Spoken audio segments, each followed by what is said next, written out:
betul-betul berguna dan bermanfaat ya bagi kita di dunia, taat kepada kita sebagai orang tuanya, patuh pada kita, dan juga tentunya nanti akan menjadi pembawa kita, wasilah kita untuk masuk ke dalam surganya Allah Subhanahu wa taala. Amin ya rabbal alamin.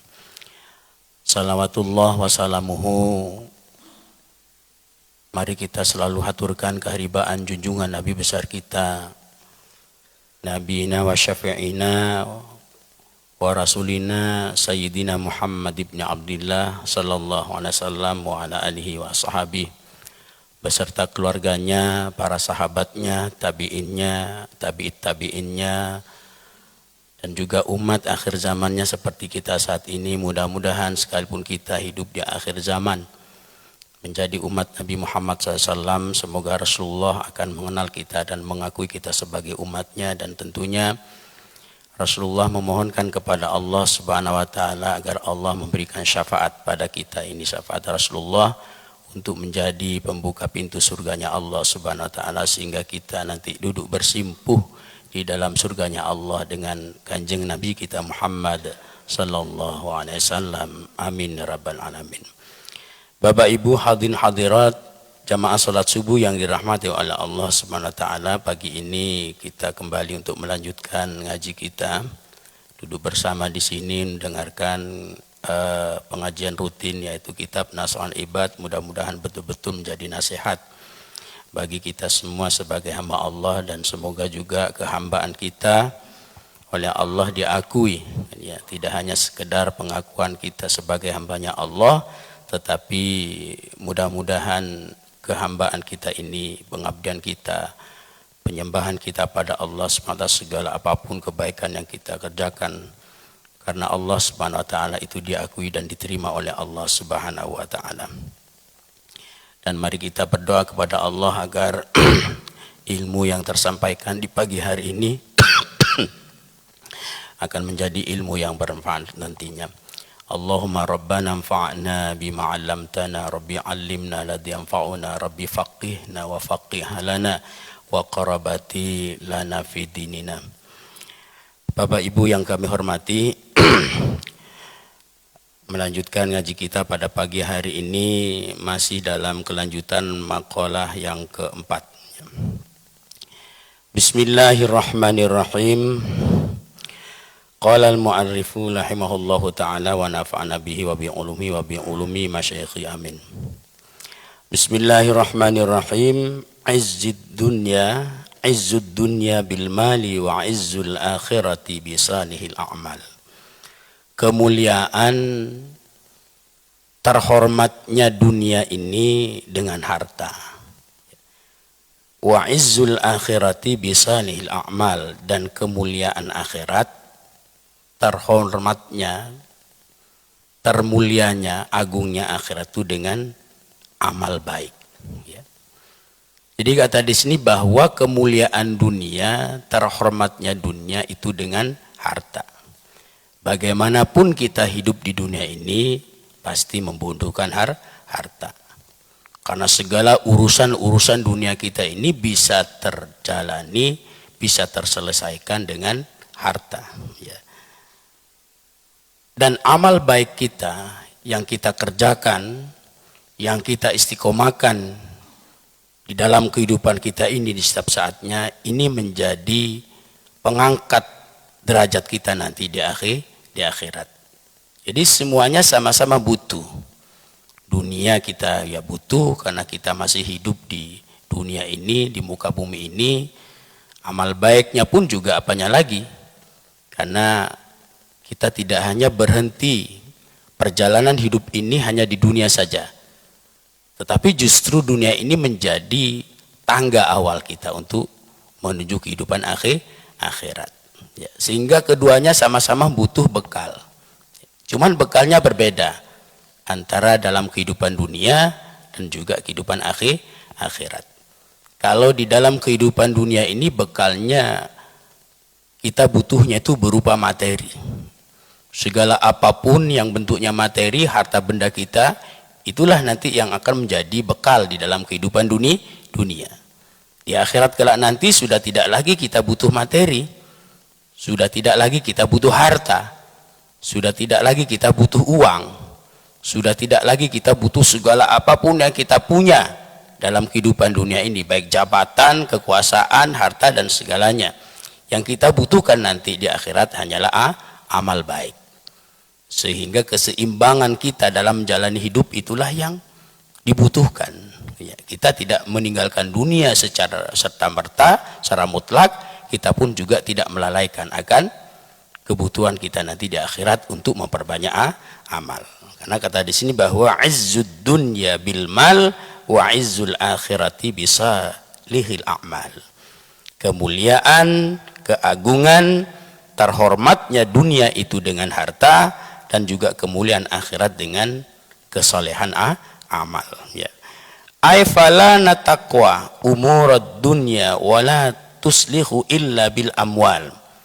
Yaitu maksudnya bahwa tidak akan pernah mampu dan kuat urusan dunia ini, dan juga tidak akan pernah memberikan kebaikan di dalam urusan dunia illa bil amwal, kecuali dengan harta.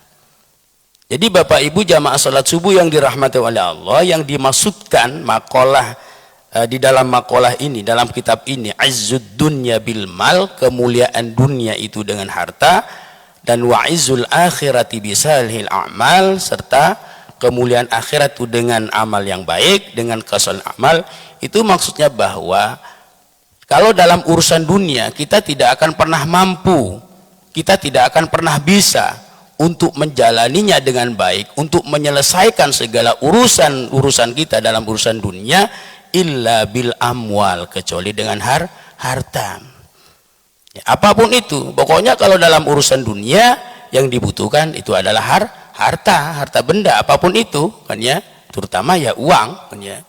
Kalau bahasanya kita itu bahwa memang benar uang itu bukan segalanya, tapi semuanya itu butuh uang, semuanya butuh harta. Ya, kita mau bangun masjid, sekalipun masjid ini kita gunakan untuk ibadah, yang kita butuhkan itu bukan hanya doa, bukan hanya amalan, bukan hanya wiridan, bukan hanya ibadah, tetapi justru yang kita butuhkan untuk terlaksananya, tersuksesnya membangun masjid ini dalam bentuk fisik duniawi itu adalah harta. Karena suksesnya dunia itu dengan harta. Ya. Kita sakit, tidak hanya cukup dengan doa, butuh harta untuk berobat. Ya. Kita mau pergi kemana, tidak hanya cukup dengan amalan-amalan, wiritan-wiritan, tapi butuh harta untuk melaksanakannya, menjalaninya. Jadi bagaimanapun harta ini tetap kita butuhkan. Oleh karena itu maka begitu penting bagi kita untuk membangun ekonomi, tapi secara Islam, dan juga untuk membangun politik ya.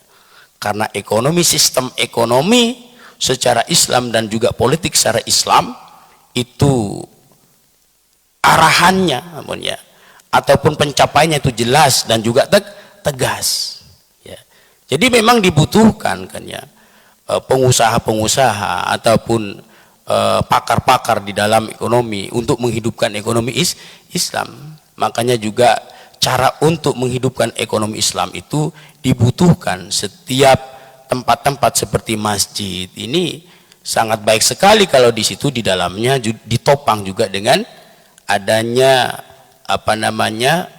putaran ataupun sirkulasi ekonomi secara Islam, dibangunkan koperasi kan ya, seperti itu kan ya. Coba kalau kita perhatikan masjid-masjid yang di situ ada koperasinya ya, itu yang dikelola di situ kan ya, maka pasti akan membantu naiknya dan mengangkatnya sebuah ekonomi di lingkungan itu kan ya. Jadi memang di saat kita hidup di dunia itu kita juga membutuhkan ekonomi kan ya, dan juga kita harus bisa mengatur politik dengan cara baik. Karena sistem apapun yang ada di dalam agama Islam, baik sistem perekonomian maupun sistem politik ya, itu sifatnya jelas dan juga tegas. Jelas arahannya ya, dan juga tegas. Dalam perpolitikan itu, dalam agama Islam itu dia tidak pandang bulu dalam untuk menentukan hukum. Siapa yang bersalah dan juga siapa yang benar, ya. Tapi kalau tidak mengikuti secara perpolitikan dan juga perekonomian Islam, maka pastinya nanti akan ada ketidakseimbangan di dalam untuk menjalaninya, kan ya. Seperti itu, kan ya. Kalau dalam hukum Islam itu kan orang yang dia melanggar, kan ya, orang yang mencuri, kan ya, yang sudah mencapai pada ukurannya itu kan harus dipotong, kan ya. Harus dipotong tangannya, kan ya. Kalau memang dia masih ngebandel, mencuri lagi, korupsi lagi, dipotong lagi, kan ya, bagian daripada tubuhnya. Itu kalau dalam perpolitikan di dalam agama Islam tegas. Ya kalau sekarang kan enggak, ada orang yang korupsi sampai triliunan rupiah, ya, yang dipotong bukan tangannya, malah yang dipotong itu hukumannya, ya, yang seharusnya puluhan tahun menjadi 6 tahun, masa hukumannya yang dipotong. Ini yang terjadi dalam negeri kita ini, kan ya. Kalau di negeri luar negeri itu, kan ya, itu justru dia ada sebuah negara itu, kan ya, itu untuk menghukum orang korupsi itu digantung, kan ya, digantung orangnya. Kalau sudah mencapai kerugian negara yang sangat banyak sekali, digantung. Tapi kalau di sini justru tidak, yang digantung bukan orangnya, tapi yang digantung masalahnya, sehingga masalah terkatung-katung. Ini karena ketidaktegasan dalam untuk menjalankan politik dan juga perekonomian, kan ya. Di dalam agama Islam itu begitu jelas, tegas, terang, baik dalam sistem ekonomi dan juga sistem politik, sehingga juga dibutuhkan untuk kita jalani, apalagi kita sebagai umat Islam, agar kita tidak selalu keterbelakangan, ya. Karena sampai saat ini, kan ya, khususnya kita membaca, kita melihat di negara kita ini, umat Islam itu kan terbelakang dari segala apapun, terutama ekonomi. Makanya sampai ada satu makalah itu, satu buku yang dikarang oleh seorang ulama, kan ya. Di situ judulnya lima taqaddamal akharun wa lima ta'akhkharal muslimun. Kenapa orang-orang luar, orang non muslim itu dia maju, sedangkan kita itu mengalami kemunduran? Ya karena tidak menjalani sistemnya. Tidak menjalani sistem semuanya itu yang diajarkan oleh Allah di dalam Al-Quran, baik sistem secara ekonomi maupun sistem secara berpolitik, kan ya. Jadi Bapak Ibu jamaah salat subuh yang dirahmati oleh Allah Subhanahu wa taala, bahwa urusan dunia itu akan kelar, akan bisa terlaksana dengan baik itu kalau kita jalani dengan harta.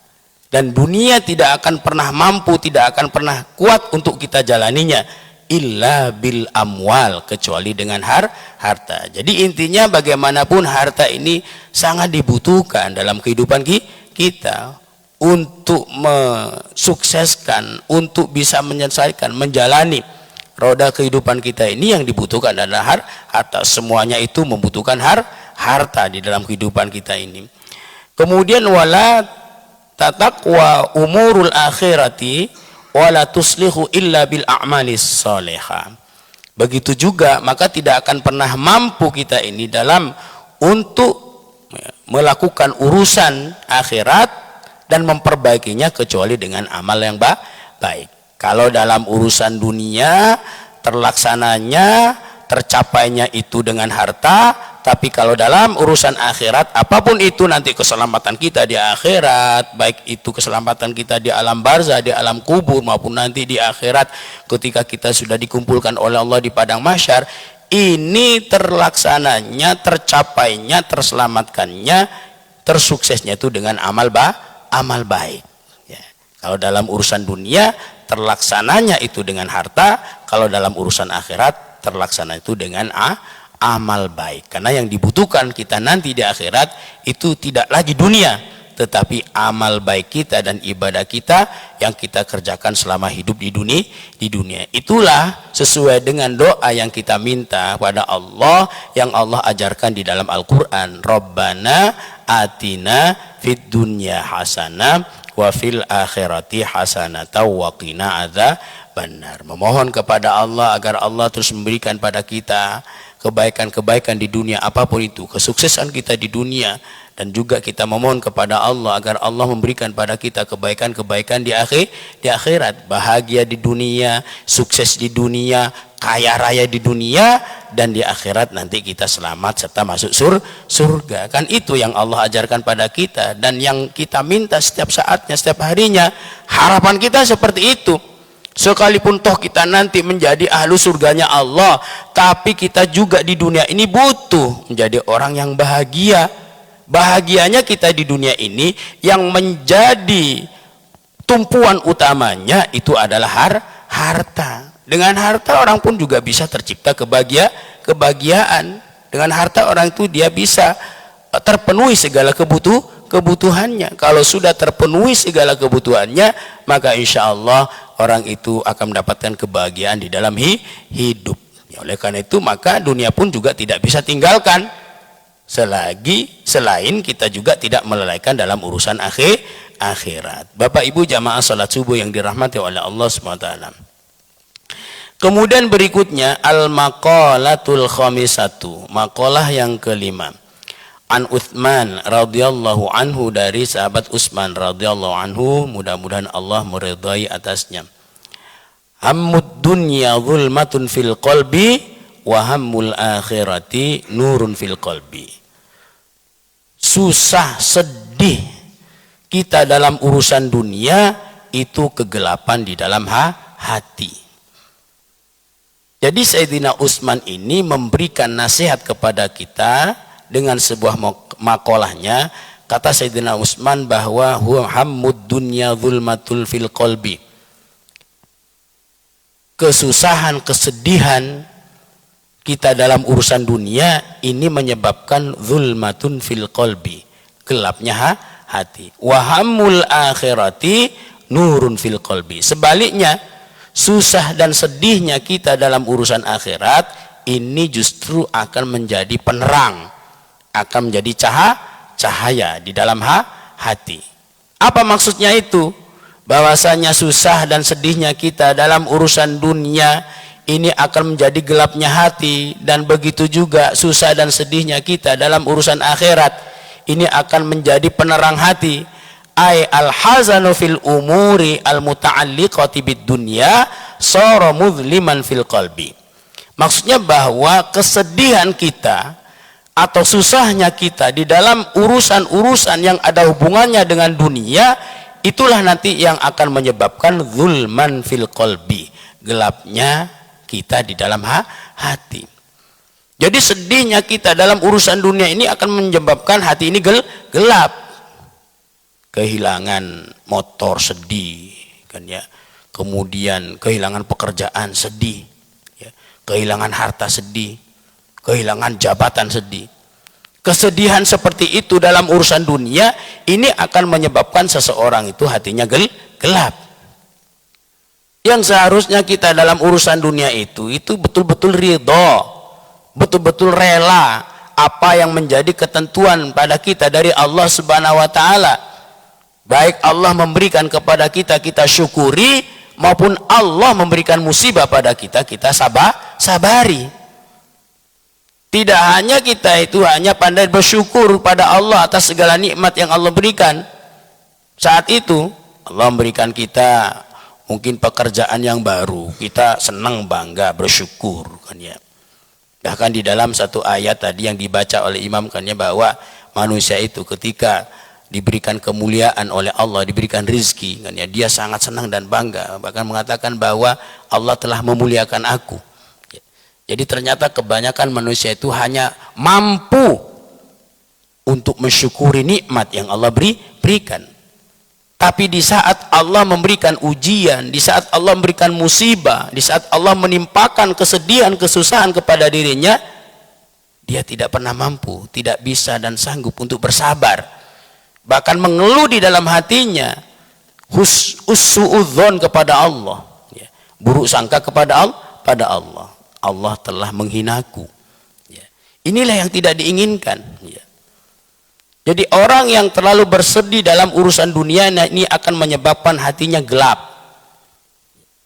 Oleh karena itu agar kita tidak terlalu bersedih dalam urusan dunia, ketika dunia yang kita punya, apapun itu, hartakah, jabatankah, kekuasaankah, pekerjaankah, itu hilang dari diri kita, Allah uji kita dengan ditimpakan musibah yang menyebabkan bagian daripada dunia kita itu hilang, mau harta, mau keluarga, salah satu dari keluarga kita meninggal, itu kan dunia kita.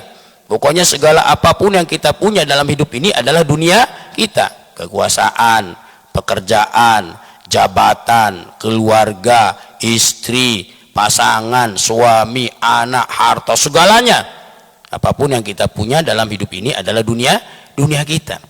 Nah, kalau kita terlalu bersedih, terlalu susah kan ya dalam urusan dunia, maka itulah nanti yang akan menyebabkan hati kita itu menjadi gelap.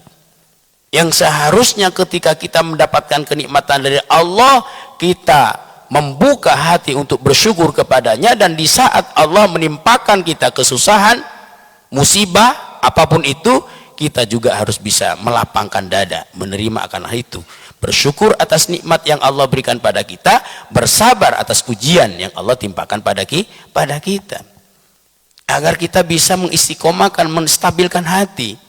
Ya, tidak terlalu tertekan hati ini ketika kita mendapatkan musibah, ditekan dengan kesusahan dan kesedihan, sehingga sampai membuat hati kita berat, hati kita itu gelap. Sudah dunia ini, kesedihan terhadap dunia membuat hati kita gelap, malah justru kita itu menekan kesedihan itu ketika mendapatkan musibah dalam urusan dunia. Maka hati kita itu akan terus menjadi gelap, bahkan nanti akan menjadi keras. Jadi kata di sini bahwa al-haznu bil umuril muta'alliqati bid dunya sara muzliman fil qalbi. Kesedihan, kesusahan di dalam urusan-urusan yang ada hubungannya dengan dunia, sara muzliman fil qalbi, maka akan menyebabkan, menjadikan gelapnya di dalam hati. Begitu juga sebaliknya, wal huznu fil umuril muta'alliqati bil akhirati sara munawwiran lil qalbi. Kalau kesedihannya kita, susahnya kita, ataupun ya sedihnya kita saat itu, galaunya kita dalam urusan akhirat, justru itu menyebabkan hati kita akan bersinar. Ketinggalan sholat berjamaah, kita susah, sedih rasanya. Nah, ini nanti yang akan terus menghidupkan hati. Tidak hadir sekali saja dalam pengajian, kita susah rasanya. Ini yang akan menghidupkan hati. Semalam kita bablas, tidak bangun yang biasanya kita bangun 2:30 sholat tahajud, tapi malam itu karena kecapean, ya, ataupun terlalu larut malam tidurnya, sehingga kita bablas, gak bangun malam, nggak tahajud, nggak munajat kepada Allah, ya, sehingga pagi harinya kita susah, sedih, rugi rasanya. Lah ini yang akan menghidupkan hati. Jadi seharusnya memang seperti itu. Kita harus merasa rugi kalau ketinggalan dalam urusan akhirat. Harus merasa sedih kalau kita meninggalkan dalam urusan akhirat. Kalau ada yang hilang dari kita itu dalam urusan akhirat, mungkin sholat zuhurnya kita nggak berjamaah di masjid, harus kita merasakan sedih, rugi, menyesal. Atau mungkin kita nggak bisa mengkhatamkan Al-Quran, harus itu merasakan sedih, menyesal, merasa rugi. Ya. Atau mungkin kita hari ini nggak bisa berpuasa sunat, kan ya, karena mungkin ada acara apa. Ini harus merasa rugi, menyesal. Tidak hanya dalam urusan dunia saja yang kita, ketika kehilangan dari bagian dunia yang kita punya, mau harta, keluarga, dan jabatan, kosan, apapun itu, justru itu yang membuat kita sedih, rugi, menyesal, sangat menyesal kan ya. Bukan hanya itu, justru kalau kita sedih dalam urusan dunia, ini yang akan menyebabkan hati menjadi gelap, hati menjadi keras. Tapi malah yang seharusnya kita ini bersedih, menyesal, merugi itu kalau dalam hidup ini kita kehilangan dalam urusan akhirat, kehilangan dalam urusan ibadah, kehilangan dalam urusan amal baik. Yang biasanya hari ini kita bisa sholat subuh berjamaah lebih awal, ternyata kok ketinggalan. Ini seharusnya kita menyesal, ini yang seharusnya kita bersedih. Yang seharusnya nanti hari ini kita bisa sholat duha sebelum pergi dari rumah, keluar dari rumah, ternyata kok saat itu tidak bisa sholat duha. Yang biasanya sholat duha, ini yang seharusnya membuat kita sedih. Aduh, saya rugi nggak sholat duha, saya rugi tadi nggak sholat subuh di masjid, saya rugi tadi nggak mendengarkan pengajian, nggak duduk di situ. Justru itulah yang seharusnya membuat kita bersedih, membuat kita menyesal dan merugi. Kalau kita sudah merasakan seperti itu, kesedihan, kesusahan, kerugian, penyesalan dari amalia dunia, amalia akhirat kita, ibadah kita dalam urusan akhirat kita yang tertinggal, yang hilang dari kita, maka itulah nanti yang akan menyebabkan hati kita itu akan bersinar, hati kita akan hidup. Susahnya dunia akan menyebabkan hati kita menjadi gelap, dan susahnya dalam urusan akhirat yang tertinggal dari kita justru akan menyebabkan munawwiron lil qalbi, akan menyebabkan hati ini terus bersinar, akan diberikan hidayah, akan diberikan nurul ilahiyah oleh Allah Subhanahu wa taala, cahaya ketuhanan, ya. Allahumma la taj'alid dunya akbar hammina. Ya, diajarkan sebuah doa, Allahumma la taj'alid dunya, ya Allah jangan kau jadikan dunia ini akbar, lebih besar, kan ya, lebih berat, lebih besar, hammina, dalam untuk cita-citanya ataupun tujuannya. Kita akan diajarkan oleh Nabi kan sebuah doa, itu doanya itu ya, yaitu Allahumma la taj'al musibatana fid din, ya Allah janganlah engkau jadikan musibah pada kami dalam agama. Jadi memohon kepada Allah, sekalipun kita menjadi orang yang rajin ibadah, itu tetap memohon kepada Allah seperti yang diajarkan oleh Rasulullah dalam sebuah hadisnya, sebuah doa yang diriwayatkan oleh Tirmidzi kan ya, bahwasanya Rasulullah mengajarkan pada kita itu doa ini mungkin sering kita baca setiap habis sholat, agar Allah tidak menjadikan musibah di dalam agama. Karena terkadang agama itu menjadi musibah, menjadi bencana bagi seorang kalau dia tidak berhati-hati dalam untuk menjalaninya. Makanya juga kan ada sebuah doa itu, permintaan kita kepada Allah, 10 permintaan setelah habis sholat. Apa itu? Minta keselamatan, ya. Karena pada intinya hidup ini kita hanya butuh selamat di dunia sampai akhirat, hanya butuh selamat. Kalau kita sudah selamat di dunia, maka insya Allah akan menjadi orang yang baik. Begitu juga kalau kita selamat di akhirat, akan menjadi orang yang bahagia. Sehingga pada intinya dalam hidup ini, apapun yang kita usahakan, apapun yang kita kerjakan, apapun yang kita inginkan, ini hanya ingin selamat di dunia sampai akhirat. Selamat semuanya. Tidak hanya selamat diri kita, tapi juga selamat semuanya sampai agama. Makanya diajarkan dalam sebuah doa, permintaan selamat kita kepada Allah dalam 10 hal. Apa itu doanya? Allahumma inna nas'aluka salamatan fid din. Pertama kita meminta kepada Allah, ya Allah, saya meminta kepadamu, nas'aluka salamatan fid din, selamat di dalam beragama. Jangan sampai kita beragama tersesat.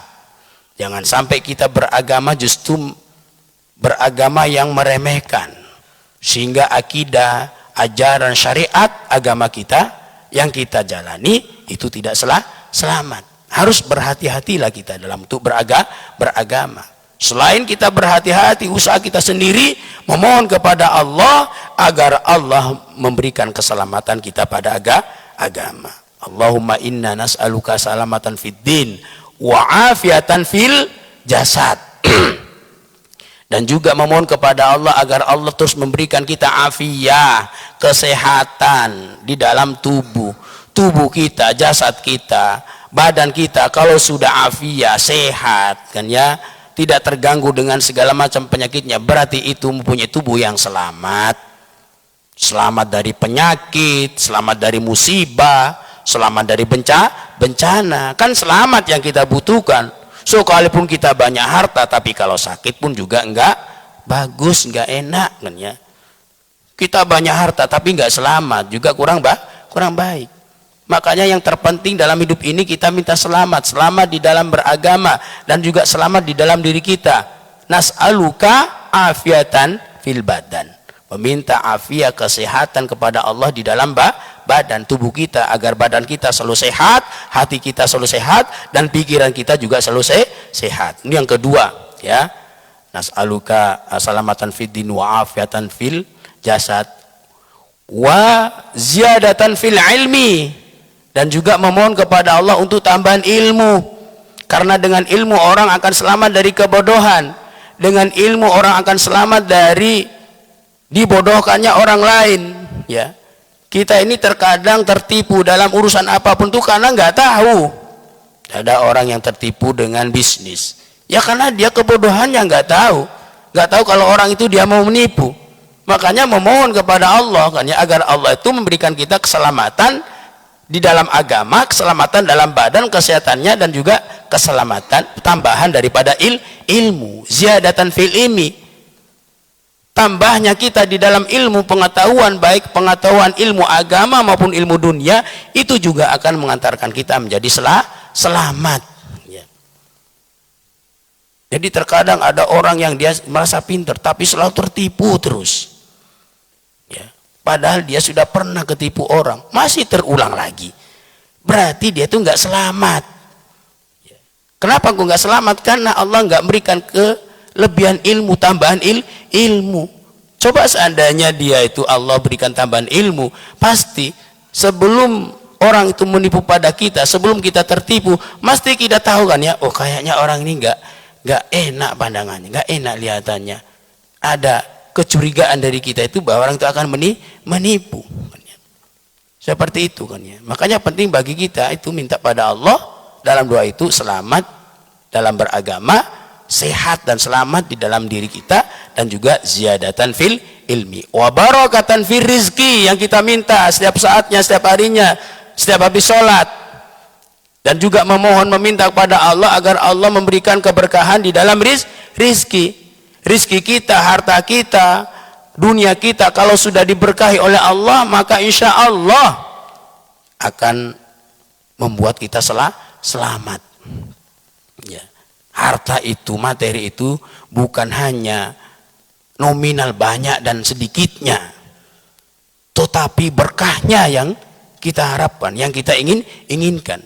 Sekalipun banyak hartanya, tapi kalau tidak berkah, pasti akan membawa bencana di dalam kehidupannya.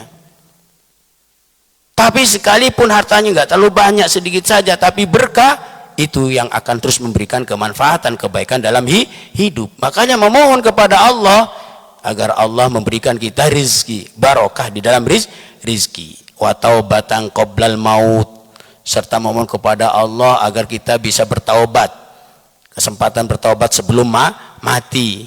Ya, ingat bahwa umur tidak ada yang tahu kapan datangnya, ya. Tidak memandang sehat ataupun sakit, tidak memandang tua ataupun muda. Kalau sudah tiba ajal pada seorang, la yastaktimuna sa'ata wa la yastakhirun, tak akan pernah bisa orang itu memajukan dan menunda. Bukan kematian yang menjadi rasa takutnya kita, tetapi sebelum kita mati, kita belum bisa bertaubat kepada Allah, itu yang membuat kita rugi. Makanya mohon kepada Allah itu agar Allah memberikan kita kesempatan taubatan qoblal maut, bertaubat kita sebelum mati, agar kematian kita itu nanti menjadi kematian yang husnul khotimah. Wa rahmatan 'indal maut, begitu juga tetap mohon kepada Allah agar Allah memberikan kita rahmat di saat kita meninggal. Wa rahmatan 'indal maut wa maghfiratan ba'dal maut, dan ampunan kita setelah mati, ya. Kemudian wahawin alaina fi sakaratil maut, memohon kepada Allah agar Allah memberikan kemudahan kepada kita dalam menghadapi sakaratul maut. Ingat Bapak Ibu yang kami hormati, bahwa ketika sakaratul maut itu, maka itu satu keadaan yang sangat dahsyat, ya, yang sangat keras sekali, ya. Sakitnya luar biasa. Di dalam surat An-Nazi'at Allah sudah mengingatkan pada kita, kata Allah, wan nazi'ati gharqa wan nasyitati nashta.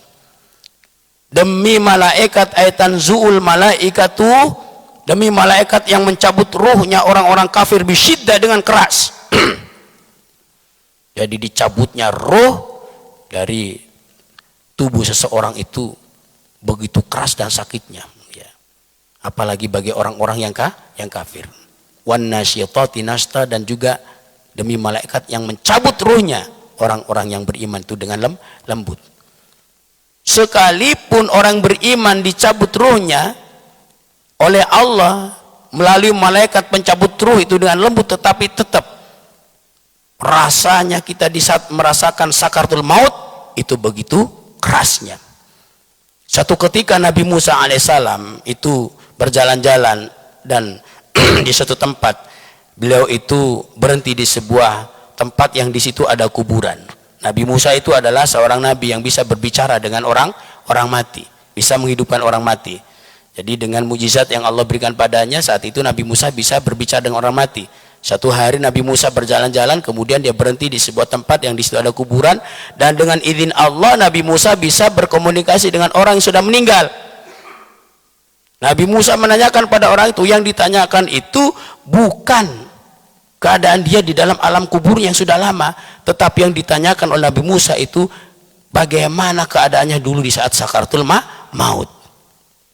Kata Nabi Musa, wahai fulan, kaifa tash'uru fi sakaratil maut? Wahai fulan, bagaimana perasaanmu, rasamu ketika menghadapi sakaratul maut dulu, ketika kamu akan meninggal?